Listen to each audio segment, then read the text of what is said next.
د مولانا جلال الدین محمد بلخي د حکایتونو د لړۍ اووم حکایت. د هغه سړي کیسه چې اسرائیل علیه السلام ورته په غوسه کتلي وو. یو سهار د سلیمان علیه السلام کور ته یو وارخطا بیریدلی ساده سړی راغلی. د هغه په مخ کې د بیرې نښې له ورایه ښکارېدې. سلیمان علیه السلام ورته وویل: خیر خو به وي، ډېر بیریدلی ښکارې. ساده سړي ورته وویل: اسرائیل علیه السلام یې ولید، په غوسه یې ماته کتل. سلیمان علیه السلام وویل: بیا نو له ما څه غواړې؟ سړي وویل: با ته ووایه چې ما دې هندوستان ته ورسوي چې د اسرائیل له شره خلاص شم. له دې پیښې څو ورځې وروسته سلیمان علیه السلام او اسرائیل علیه السلام سره ولیدل. له هغه نه یې پوښتنه وکړه: تا هغه متدین سړي ته ولې په قهر کتلي وو؟ هغه له همدې کبله له خپل کور او کلي اواره شو. اسرائیل علیه السلام جواب ورکړ: ما هغه ته په غوسه نه بلکې په تعجب سره وکتل. الله جل جلاله ماته امر کړی و چې څو شېبې وروسته د هغه ساه په هندوستان کې واخلم. دلته د هغه په لیدلو سره ما تعجب وکړ چې آیا دا سړی وزرونه لري چې دومره ژر د هندوستان ته ورسیږي؟ خو کله چې هلته ورسېدم دی مې هماغلته وموند. له فقر او لوږې ویره داسې ده لکه د مرګ څخه د هغه سړي ویره. د خلکو حرص او کوشش لکه هندوستان ته د سړي تګ داسې دی. بیا نو پوه شه، دا ناممکنه ده چې له تقدیره وتښتې. هر هغه څه چې له دې دنیا پورته کوي هرومرو به هغه د هغه خاوند ته بیرته ورسپاري. لنډه دا چې زمري حیواناتو ته جواب ورکړ: ستاسې خبرې سمې دي، خو د الله جل جلاله استازو پیغمبرانو ته وګورئ. هغوی د حق په لاره کې څومره ستونزې ګاللي او الله جل جلاله هم له دوی سره مرسته کوله چې ناخوالې او تکلیفونه په سړه سینه وزغمي. د هغوی زغم هم بې حاصله نه و. هغوی که مکاري کوله یا یې لومې ښودې، شاید تر ټولو ښه نتیجه په لاس ورغلی وای. کار او خوځښت هم زموږ د تقدیر یوه برخه ده.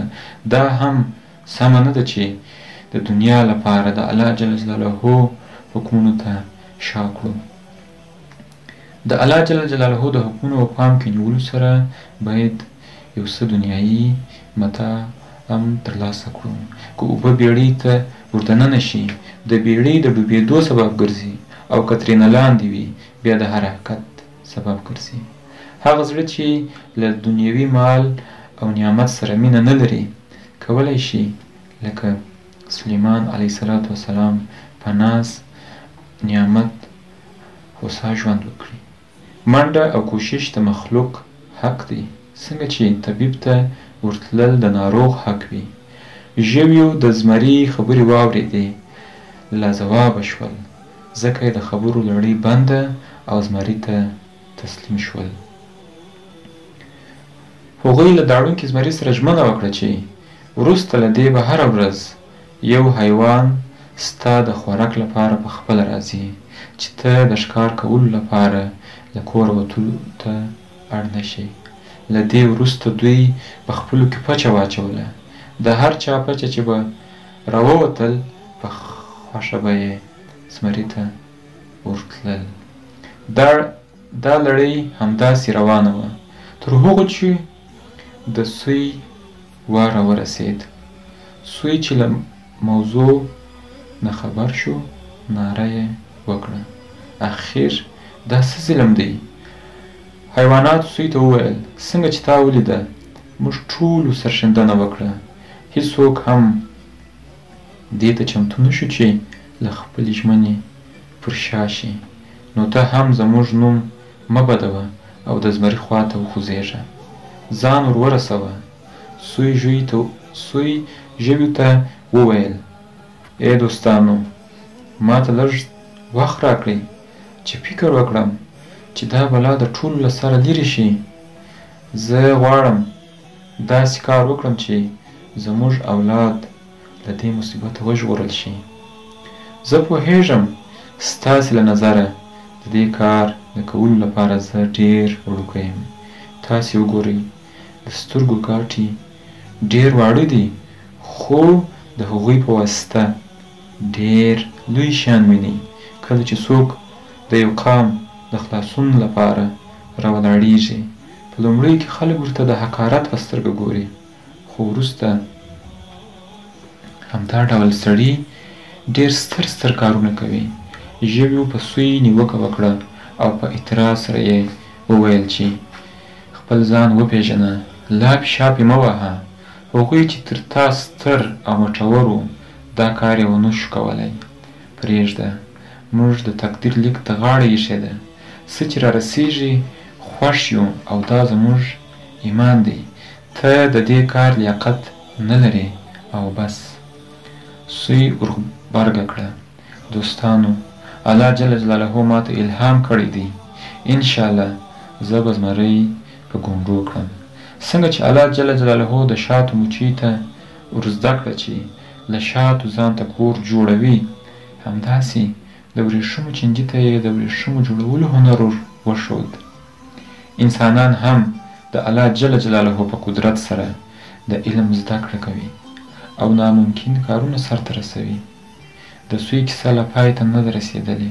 د سوی او ګیدړ لوبه به ووینئ چې د خپل فکر له برکته زمری څنګه راپرځوي. لکه چې پوهیږئ، علم پوهه د سلیمان علیه السلام له ټولو شتمنۍ څخه ډېر ارزښت لري.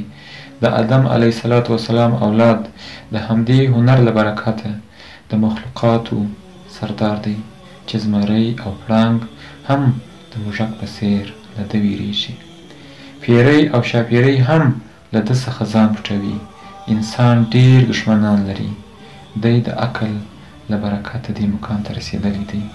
انسان کولی شي خپل ښه او بد له تا پټ وساتي. کله چې ورنږدې شي ضرر در رسوي. حیواناتو له سوی نه وغوښتل چې خپل نقشه دې دوی ته ووایي. سوی یې وپوښتئ، اوس موږ ته ووایه ته څنګه کولی شې چې زمری په خپله لومه کې راګیر کړې؟ له موږ سره مشوره وکړه، ځکه مشوره د عقل او هوښیارۍ کچه لوړوي. عقلونه کولی شي له یو بل سره مرسته وکړي. نه وینئ پیغمبر صلی الله علیه وسلم هم خلک مشورې ته هڅول. سوی هغوی ته وویل د هر راز ویل سم نه دي. کله چې ته له هندارې سره د خواخوږۍ له مخې هم وغږېږې، ستا د نفس بخار هنداره خیرنوي. د 3 څیزونو په هکله باید ډېر ونه غږېږو. لومړی مقصد، دویم مال او شته، دریم دین او مذهب. ځکه دا 3 څیزونه ډېر دښمنان لري. که بیا هم غواړې له چا سره مشوره وکړې، خپل راز ورسره مه شریکوه. پیغمبر صلی الله علیه وسلم به تل د یو مثال په ویلو سره خپله ستونزه له نورو سره همداسې تړله پرېښودل چې دښمنان د ده په راز پوه نه شي. همداسې جواب یې هم له خپل مخاطب نه واخیست، پرته له دې چې څوک پرې پوه شي چې د چا مشوره یې خوښه کړې.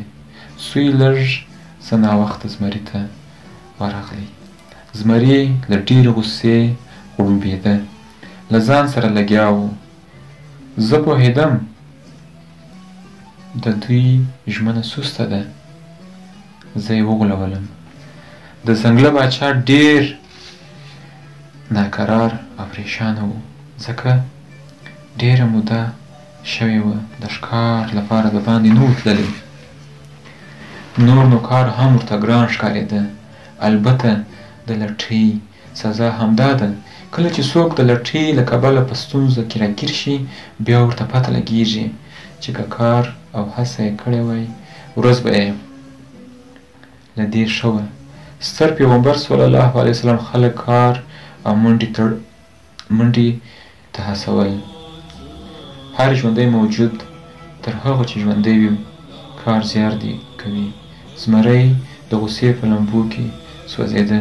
څه ګورئ چې سوی پرته له څه ویرې او وارخطایي د ده پر لورې منډې راوهي. هغه چې کله ولیده چې ډېر ژر یې قضاوت کړی، په دې حیوان یې بې ځایه تهمت لګولی، نور هم په قهر شو. د سوی له نږدې کېدو سره سم د ځنګله سلطان پرې چغه ووهله. ویې ویل: زه په ډېرې اسانۍ نر غوایی شلوم او پیل راپرځوم. ته څوک یې چې زما د حکم په پلي کېدو کې دې دومره ځنډ وکړ؟ تا ته لازمه ده چې په خپل ځان خوب حرام کړې چې زما د حکم په پلي کېدو کې ځنډ را نشي. سوی وویل: مهرباني وکړه، ما ته امان راکړه، ځکه د دې ځنډ لپاره دلیل لرم. که ما وبخښې زه به خپل دلیل درته ووایم. زمري وویل: زه چې د ځنګله سلطان یم، ته د خپل ځان لپاره څه عذر وړاندې کوې؟ ته هغه چرګ ته ورته یې چې بې وخته اذان کوي. همدا اوس دې باید سر پرې شي. زه د غدارو احمقو خلکو پلمو ته غوږ نشم نیولی. زه پوهېږم ستا پلمه احمقانه ده، بیا نو ولې ورته غوږ ونیسم؟ سوی وویل: ای ټولواکه، هیڅ موجود ته په خواره سترګه مه ګوره. د دغه مقام په شکرانه چې الله جل جلاله تا ته درکړی، د مظلومانو عذر ته غوږ نیسه. دا له پښو لوېدلي مظلوم خلک له ځانه مه شړه. سیند ته ګوره، له لویوالي سره سره لښتې ته اوبه ورکوي او د ناڅیزه خس خاشاک پر خپلو اوږو وړي. زمري وویل: زه هم د هر سړي قدر قیمت باندې پوهېږم او د هغه د وړتیا په اندازه یې خیال ساتم. سوی وویل: زما خبرې واوره، سره له دې چې د دې وړ هم نه یم، خو که زما عذر د منلو نه و، ستا د قهر پر وړاندې تسلیم یم. څه چې غواړې هماغسې سزا راکړه. نن سهار زه ستا پر لور را روان وم، له ما سره بل ملګری هم و. زموږ ملګرو غوښتل سلطان ته د خپل صداقت ثبوت وړاندې کړي. ملګري مې تر ما په خوښه ښه و چې ناڅاپه یوه زمري زموږ مخه ونیول. غوښتل یې موږ دواړه وخوري. ما ورته وویل: پرېږده چې د خپل سردار خدمت ته ورسېږو. هغه موږ ته سترګې پر لاره دی او هغه باید موږ وخوري. بدماش زمري وویل: وشرمېږئ، زما پر وړاندې د هر کس او ناکس خبرې مه کوئ. زه به تاسې او ستاسې سردار څیرې کړم. ما ورته وویل: اجازه راکړه، زه غواړم خپل سردار یو وار بیا ووینم او هغه ته ستا په هکله خبر ورکړم. هغه وویل: بیا خپل دا ملګری له ما سره برمته پرېږده، که نه تا به هم له خپلې تګلارې سره سم ووژنم. موږ ډېر عذر وکړ، هغه ونه مانه. ملګري یې رانه کښېناوه او ما ته اجازه راکړه چې تر تا راشم. اوس نو چې زمری زموږ د لارې په سر ولاړ او لاره یې بنده کړې وي، نور انتظار مه کوه. موږ نشو کولی تا ته حیوانات راولېږو. باور وکړه، رښتیا وایم. که ته غواړې چې موږ د خپلې دندې ته دوام ورکړو، راسره ولاړ شه، د هغه زمري له شره مو خلاص کړه. زمري وویل: که رښتیا وایه، زه مخکې شه، هغه ما ته راوښیه. زه به داسې سبق ورکړم چې نورو ته عبرت شي، خو که دې درواغ وویل بیا دې خیر نسته. سوی لکه لار ښود مخ ته روان و چې زمري په خپله لومه کې بند کړي. سوی لکه تر بوسو لاندې مکاري اوبه. زمری د خپلې لومې خواته بیایي. د سوی مکر خپل کار ورکوي. عجیبه سوی دی چې زمری لکه موسی علیه السلام چې فرعون یې له ټول لښکرو سره په رود نیل کې نابود کړ، یا لکه نمرود چې د یوه ماشي له لاسه یې په خپل حکم سره سر سوری کړ.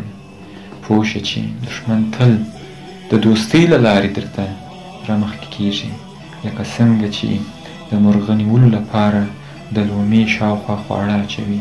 که تا ته یې د خوږو ست وکړ، پوه شه خواږه نه بلکې زهر دی، او که له تا سره یې نیکي وکړه هغه مه منه. که ته نشې کولی د دوست او دښمن ترمنځ توپیر وکړې، بیا نو الله جل جلاله ته پناه یوسه. که بدي دې هم کړې وي، په ژړا او زارۍ له هغه وغواړه چې بدي دې پر تا برلاسي نه کړي. همداسې دې بدي په ښه بڼه او ښه دې په بد رنګه بڼه درته ښکاره نه کړي، ځکه الله جل جلاله قادر دی چې واړه حسونه سره ګډ او یو ځای کړي. دواړه دومره ولاړل چې د یوې ساه سر ته ورسېدل. سوی ودرېد او څو قدمه را شاته شو. زمري پوښتنه وکړه: ولې شاته ولاړې؟ مخکې ولاړ شه. سوی وویل: دا زما په وس کې نه ده. نه وینې رنګ مې ژړ، بدن مې لړزېږي، ظاهري صورت مې د داخلي بدن حال وایي. الله جل جلاله صورت ته د باطني حال د ویلو نښې ورکړي دي. له همدې وجې عارفان د یو چا صورت ته په کتلو د هغه په باطني حالت پوهیږي. د صورت رنګ د کاروان جرس ته ورته دی چې له ډېر لرې د کاروان د راتګ زیری ورکوي. دا د هغه احساس نښه ده چې په زړه کې څه تېرېږي، لیدونکي ته پیغام استوي. د هر شي غږ هماغه شي ته ځانګړی شوی وي چې وشي کولی د خرمهرې او د درود د اواز فرق وکړي. د هر چا مخ چې غوړېدلی وي څرګندېږي چې حالت یې ښه دی. د هغه چا مخ چې ژړ او سپېره وي د هغه په پریشانۍ غمجن حالت ګواهي ورکوي. په دنیا کې هر څه د بدلون په حالت کې دي. باغ ته نه ګوري چې سمسور وي، بیا څو ورځې وروسته لوس لغړ او تش وي.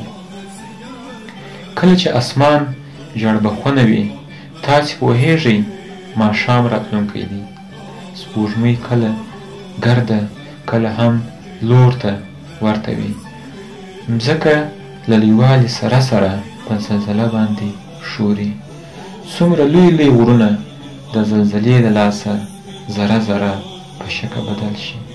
ښه زړه راکښونکې هوا په ساعت کې توفاني او خطرناکه شي. اوبه که هر څومره پاکې رڼې هم وي، په ډنډ کې ژړې او بویناکه کېږي. د سیند څرنګوالی د هغه د څپو له جوش او خروش څخه لګېږي چې داسې ده. بیا دې نو هر وخت حواس په بدلېدو را بدلېدو وي. او دا ټولې نښې نښانې دي. دا جهان افلاک تل په خپل حقیقي مطلوب پسې ګرځي. ستوري کله په ټیټه کله په منځ او کله بیا په لوړه وي. ته کولی شې په دوی کې د مبارک او کرغېړن ننداره وکړې. ته په خپله د دې جهان برخه یې. د هغه له لوبو سره اشنا شه. په ځانګړې توګه څلور عنصره: اوبه، خاوره، اور او باد، سره له دې چې د یو بل ضد دي خو پر یوه ځای راټول دي. میږه هر وخت د لیوه له لاسه په منډه وي. بیا هم ډېر ځله لیدل شوي دي چې میږه ځان لیوه ته ورسپاري. ژوند د همدې ضد او نقیضو له منځه راولاړېږي. لکه زمری او ګوره خر دواړه لومړي سره دښمنان دي، خو په یو غرشو کې ژوند کوي. زمري سوی ته وویل: هغه چا چې دا ټولې ستونزې رامنځته کړي دي چیرې دی؟ سوی وویل: په همدې ساه کې ژوند کوي. هوښیاران تل د ځان لپاره د امن او آرام ځایونه خوښوي. دوی ته دا خلوت او ارامي له خلکو سره تر خلوت غوره ده. اوس وړاندې لاړ شه او د زمري ننداره وکړه. زه په دې اور کې پخوا سوی یم او له دې جرأت نه لرم چې زمري ته دې نږدې شم. که ته مې په غېږ کې ونیسې په تا به ډاډه شم او بیا سا ته کتلی شم. زمري سوی په خوا پورې ونیوه. د سا تل ته یې وکتل. څه ویني چې په رښتیا هم له زمري سره یو غوښند سوی په سا کې ښکاري. زمري سوچ وکړ چې ګنې دا همهغه زمرمته شوی سوی دی، په داسې حال کې چې د خپل څېره په اوبو کې لیدلې وه. په غوسه یې سوی په مځکه پرېښوده. سا ته یې ور ودانګل. علیمان وایي کله چې یو مظلوم د ظالم لپاره کوهی کیني، په حقیقت کې دا د هغه ظلم خپل ظلم دی چې په حقیقت کې دا د هغه ظالم خپل ظلم دی چې بیرته د ده پر لور ورګرځي. بیا هر څومره چې ظالم ډیر ظلم وکړي د هغه سا به همهومره ژور وي. دا د الله جل جلاله عذاب دی. ای هغه کسه چې ظلم کوي، په دې پوه شه چې تا د ځان لپاره لومې ایښي او سا دې کینلی دی. هر کله چې د مځکې په مخ یو مظلوم د مرستې لپاره غږ پورته کړي، اسمان هم د هغه د خلاصون لپاره په خوځښت راځي. کله چې یو څوک بل وهي چې د هغه وینې وبهوي، د ده خپل غاښونه هم د درد احساس کوي. زمري ځان ته دومره مغرور شوی و چې خپل عکس یې هم ونه پېژانده. پر خپل ځان یې برید وکړ. کله چې په بل کې بد عمل ویني، ځان ته فکر وکړه کیدای شي ته هم په دې رنځ مبتلا شوی وي. بیا نو بې ځایه په نورو نیوکه مه کوه. د خپلو نیمګړتیاوو د لرې کولو هڅه وکړه. د خپل وجود تل ته وګوره. دا ته پخپله یې، نه بل څوک. پیغمبر صلی الله علیه وسلم فرمایلي دي مؤمنان یو د بل هنداره وي. تر هغو پورې چې ستا پر سترګو خیرنې عینکې وي، هر څه به درته خیرن ښکاري. وروره هڅه وکړه په خپل ځان کې بل اور دی تیت کړه چې دنیا دې روښانه او نوراني شي. که الله جل جلاله وغواړي ټولې بدۍ به دې په نیکۍ واړوي، تر دې چې زموږ اړتیاوې او ارزوګانې هم الله جل جلاله په موږ کې شته کوي. له ظالم نه خلاصون هم د هغه په خوښه وي. هغه زموږ ډېرې هیلې زموږ له غوښتنې پرته پوره کوي. کله چې سوی د زمري له شره خلاص شو، په خوشحالۍ، خنجکو او مستۍ د ځنګله پر لور روان و. د ډېرې خوښۍ یې نارې وهلې ځکه چې له مرګه خلاص شوی و. دا چې له وړکتوب او بېوسۍ سره سره وتوانید له ځانه ستر زمری راوپرځوي، د خدای شکر یې کاوه. موږ ټول د زمري په څېر یو او سوی لکه زموږ نفس دی. تر هغو پورې چې زموږ د نفس سوی آزاد او خوشي وي، موږ به لکه زمری د سا په تل کې یو. کله چې سوی ځنګله ته ورورسېده، په لوړ اواز سره یې غږ وکړ: ای لټانو، زیری مې در باندې. هغه دوږخي دوږخ ته ولاړ. تاسې ته دې مبارک وي. د سر دښمن مو د خدای په غضب اخته او غاښونه یې مات شول. هغه چې د خپلو زورورو موټو په زور ستاسې سرونه غوڅول، د خسو په څېر د مرګ په جارو د مځکې له مخې پورته کړی شو. ټول حیوانات پر سوی راټول شول. په اتڼونو او ګډا سر او د سوی په ستایلو یې پیل وکړ: ته زموږ د خلاصون لپاره له اسمانه راغلې ملکه یې. ته شاپیرې یې. نه نه، ته د زمریانو ښکار کوونکی یې. هر څه چې یې موږ غواړو خپل ځانونه د تا زار کړو. ګرانه، اوس موږ ته ووایه تا څنګه او په کومه طریقه زمری راوپرځاوه؟ سوی وویل: دا د الله جل جلاله مرسته وه، که نه سوی چېرته او له زمري سره ډغرې وهل. هغه ماته د فکر کولو قوت او صلاحیت راوبخښه، بیا نو هر څه چې ما وکړل د هغه په خوښه و. هغه دی چې پرېکړه کوي چې څوک دې پر چا بریالي شي. هېڅکله هم په خپل خالق شک مه کوئ. اوس زموږ وار و چې بریالي دې شو. موږ لا هم د هغه د لطف او مهربانۍ پوروړي یو، ځکه په هر ځای او هر زمان کې هغه څه پېښېږي چې ده مقرر کړي وي. پوه شه چې دا دنیا د تلو راتلو لار ده. هر کله چې زموږ وار راغلی دا به پرېږدو. بیا پکار دی چې د هغې تلپاتې او باقي نړۍ په هکله څه فکر وکړو. د دې لپاره چې هلته مو خوشحالي او سرلوړي په برخه وي، نو نن دلته څه کول پکار دي؟ که دلته په دې محدوده زمانه کې د الله جل جلاله لپاره تقوا او پرهیزګاري وکړو، هلته چې د زمان او مکان برید نشته، تلپاتې خوند به مو په برخه شي.